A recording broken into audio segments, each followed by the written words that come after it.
ओम शांति। 12 मार्च 2023 अव्यक्तवाणी।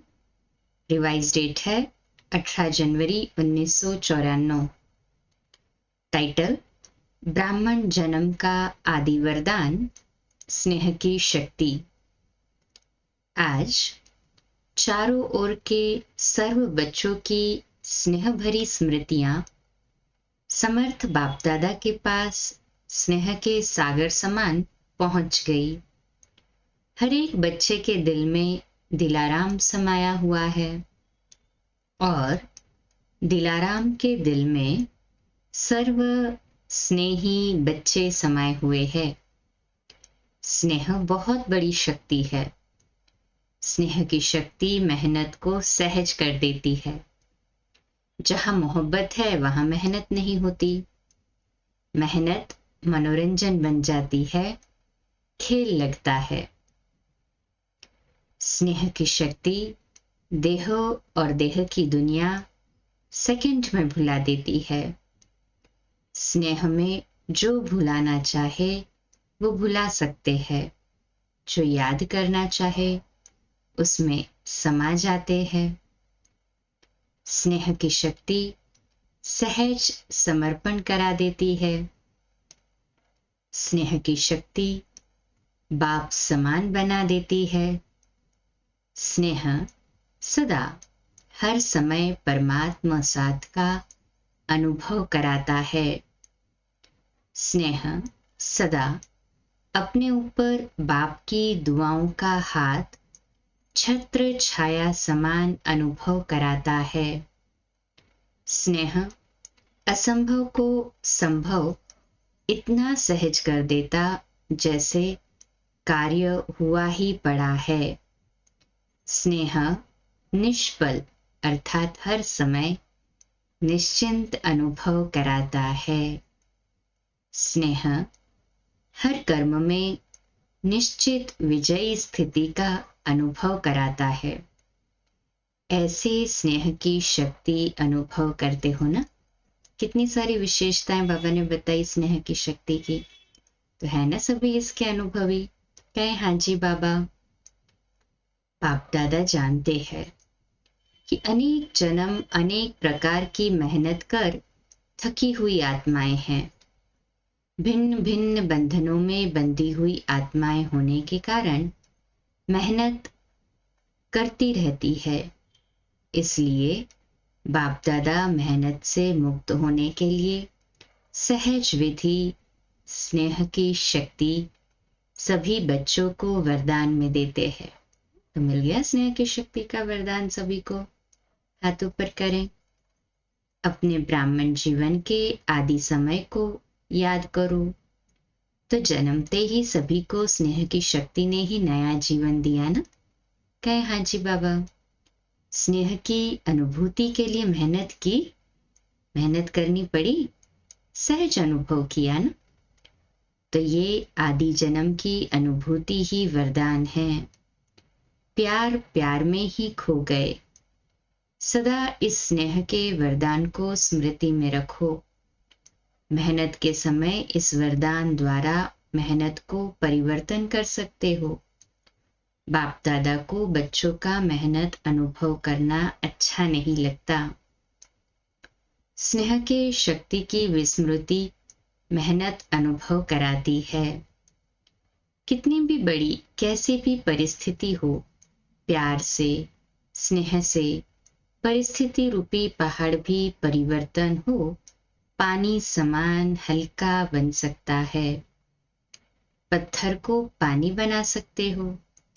कैसा भी माया का विकराल रूप व रॉयल रूप सामना करे तो सेकंड में स्नेह के सागर में समा जाओ तो सामना करने की माया की शक्ति समाप्त हो जाएगी। आपके समाने की शक्ति छू मंत्र नहीं लेकिन शिव मंत्र बन जाएगी। सबके पास शिव मंत्र की शक्ति है ना कि खो जाती है। शिव स्नेह में समा जाओ। सिर्फ डुबकी मारकर नहीं निकल जाओ। थोड़ा समय स्मृति में रहते हो मीठा बाबा, प्यारा बाबा, डुबकी लगाकर फिर निकल आते हो तो माया की नजर पड़ जाती है। समा जाओ तो माया की नजर से दूर हो जाएंगे। और कुछ भी नहीं आए तो स्नेह की शक्ति जन्म का वरदान है, उस वरदान में खो जाओ। खो जाना नहीं आता है, स्नेह तो सहज है ना, सबको अनुभव है ना। कोई है जिसको ब्राह्मण जीवन में रूहानी स्नेह का अनुभव नहीं है? है कोई? स्नेह ही सहज योग है, स्नेह में समाना ही संपूर्ण ज्ञान है। आज के दिन का महत्व भी स्नेह है। अमृत वेले से विशेष किस लहर में लहरा रहे हो? बाप दादा के स्नेह में ही लहरा रहे हो।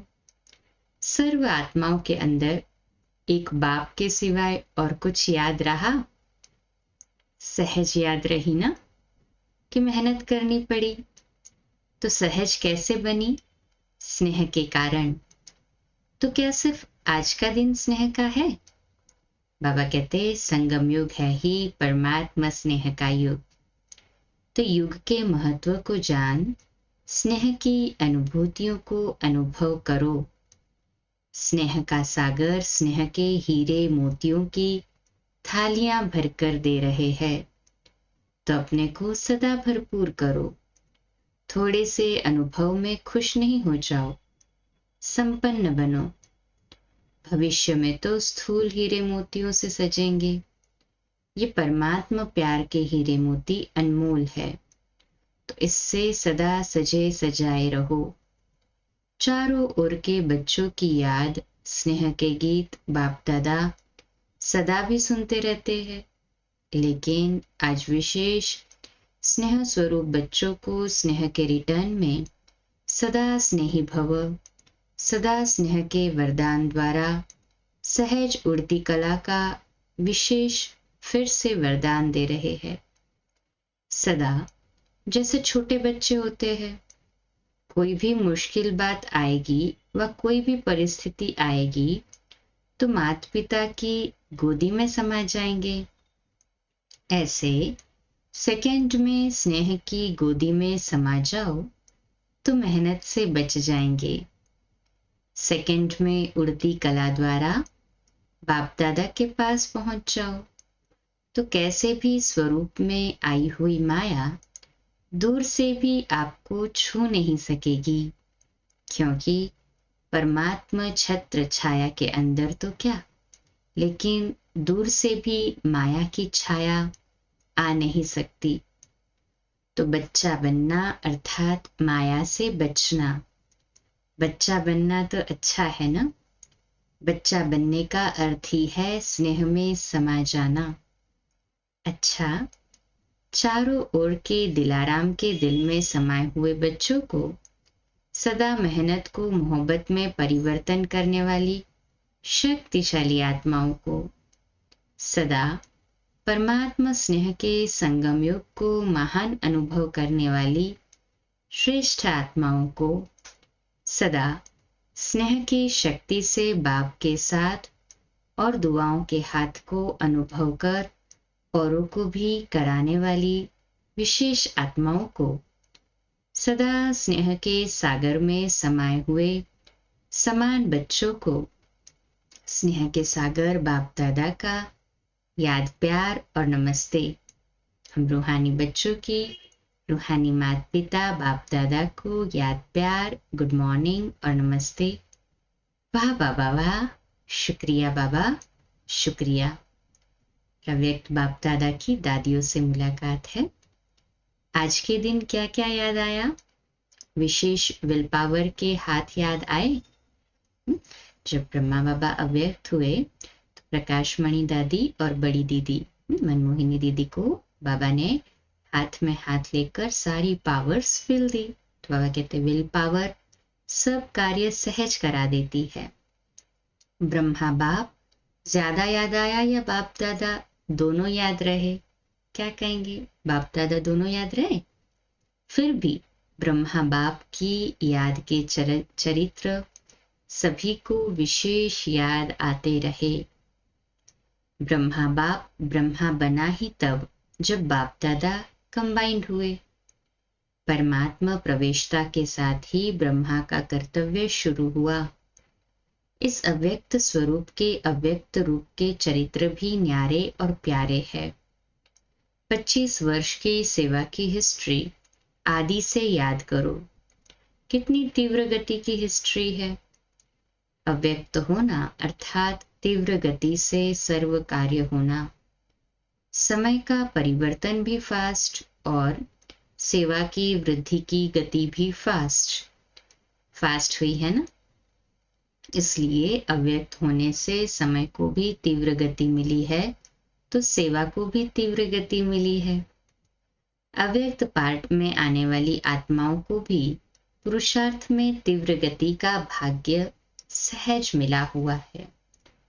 अव्यक्त पार्ट में आई हुई आत्माओं को last so fast, fast so first का वरदान प्राप्त है।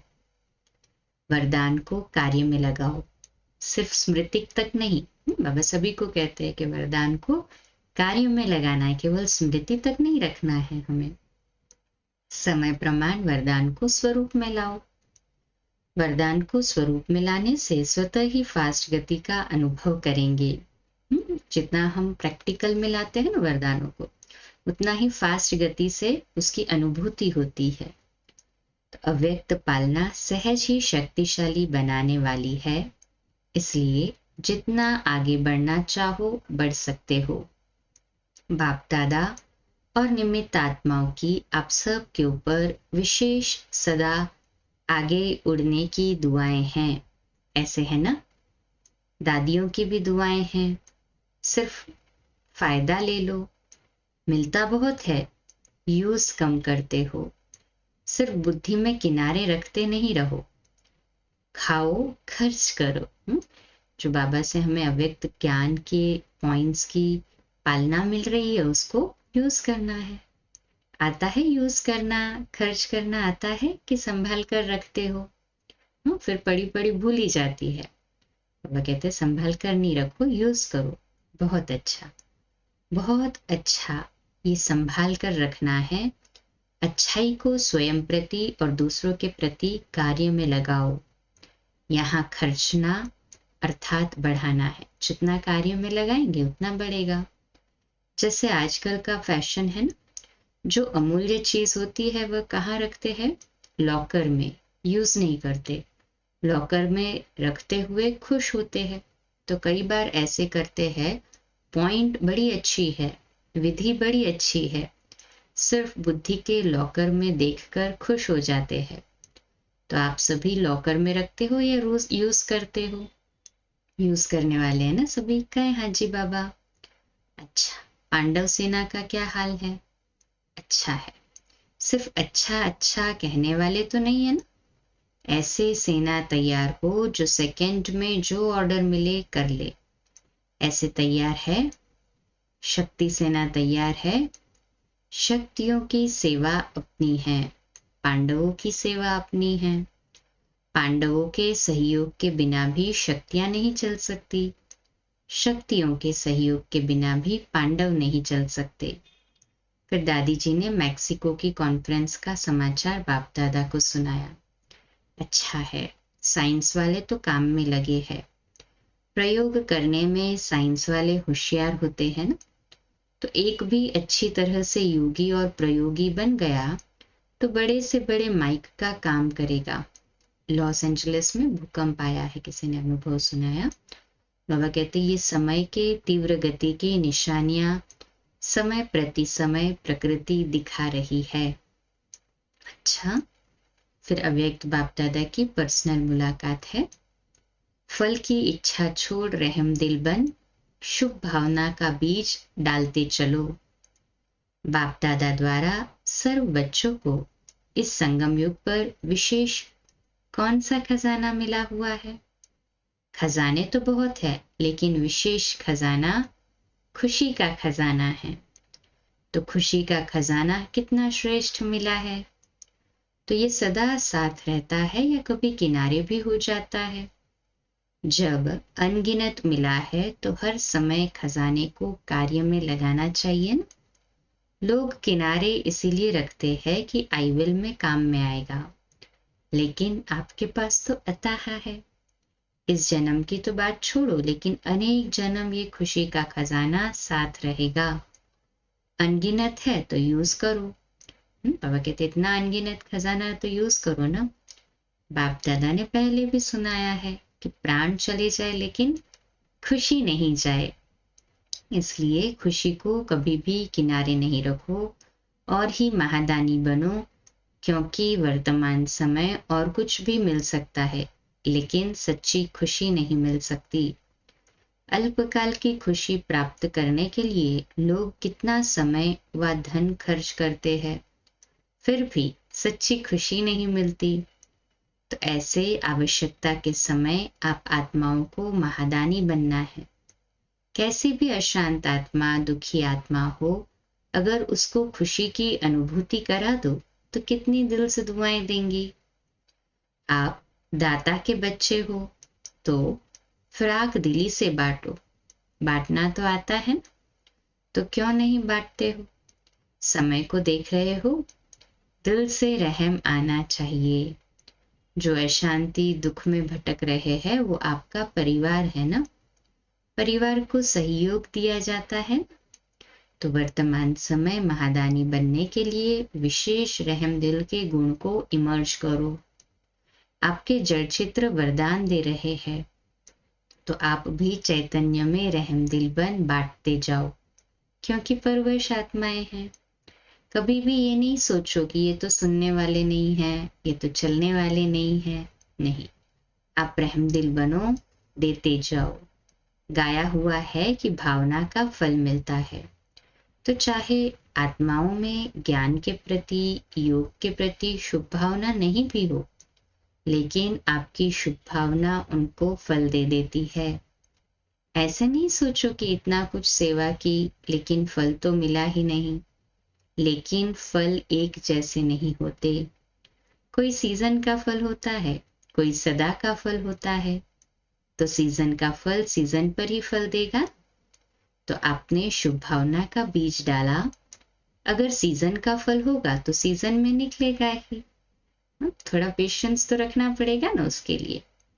वैसे भी देखो, जो खेती का काम करते हैं, तो जो सीजन पर चीज निकलने वाली होती है, तो ये नहीं सोचते कि 6 मास के बाद ये निकलेगा, इसलिए बीज डालो ही नहीं।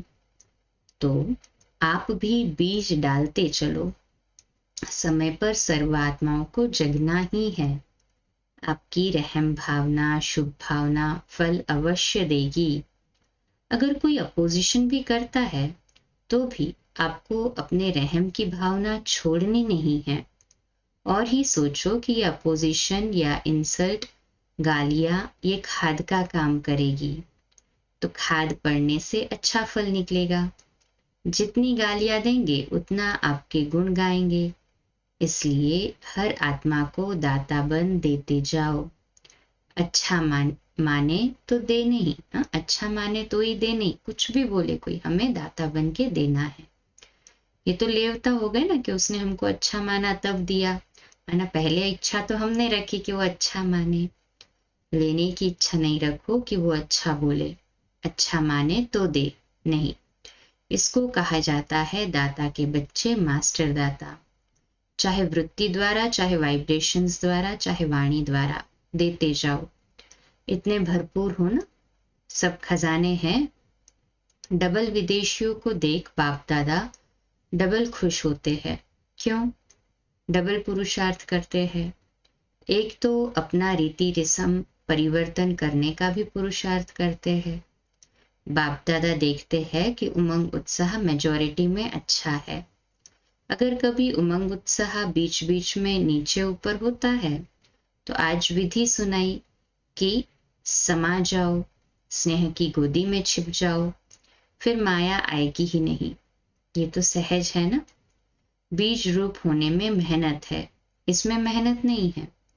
और कुछ भी नहीं आए, लेकिन स्नेह में समाना तो आता है कि ये मुश्किल है, नहीं ना। तो ये करो। अभी मुश्किल शब्द नहीं बोलना। नीचे आते हो तो छोटी सी चीज बड़ी लगती है, ऊपर चले जाओ तो बड़ी चीज भी छोटी लगेगी। फरिश्ते हो या साधारण मानव हो। किसी ने कहा फरिश्ता, तो फरिश्ता कहाँ रहता है? ऊपर रहता है ना, नीचे नहीं रहता ना, ऊपर। तो नीचे क्यों ठहरते हो? अच्छा लगता है नीचे? कभी कभी दिल होती है नीचे आने की? नहीं ना, फिर क्यों आते हो? बाप का साथ छोड़ते हो तब नीचे आते हो। Double underline. तो डबल विदेशियों को डबल पुरुषार्थ का प्रत्यक्ष फल डबल चांस है। इसका फायदा लो। इस वर्ष में क्या करेंगे? Double service. महादानी वरदानी बनेंगे या खुद बाप के आगे कहेंगे शक्ति दे दो, औरों को भी शक्तियां दो? अच्छा है, हिम्मत रखने में नंबर ले लिया। अभी हमें देना है। सिर्फ अभी फास्ट पुरुषार्थ कर आगे उड़ते चलो।